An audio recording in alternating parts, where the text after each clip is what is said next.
Preto de 200 escolares da Pobra e Boiro participaron esta mañá na festa de clausura do programa Ludieduca, que dende hai 14 anos promove GEALSA en colaboración coa Cruz Vermella. Llevamos desde 2012 colaborando con Cruz Roja para que niños y niñas reciban una educación práctica y divertida en valores esenciales como la cooperación, la igualdad, la inclusión. Esta actividad de este año de fin de curso es el perfecto ejemplo de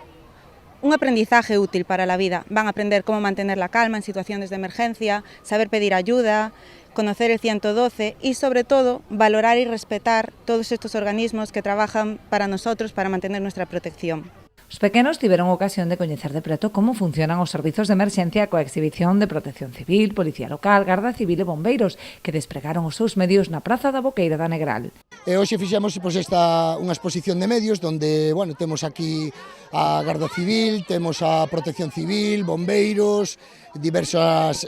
departamentos da Guardia Civil, está o helicóptero, está a Seprona, está a Guardia Civil de Tráfico, temos varios para que os pequenos teñan un pouquiño de conciencia do tema de emergencias prácticamente en todo o conxunto. Dende o Concello de Boiro quixeron apoiar tamén esta iniciativa que busca camiñar cara unha sociedade máis solidaria e inclusiva a través da educación en valores. Nós estamos encantados de poder colaborar e poñer ese graniño de area e sobre todo na importancia dos valores para a vida que lle enseñan dende Cruz Vermella. Hoxe teñen unha actividade moi especial que eu creo que lles vai a encantar, a parte de divertirse e de poder achegarse aos corpos de seguridade que hoxe están aquí representados todos e poder velos dunha maneira cercana, pois eu creo que van a aprender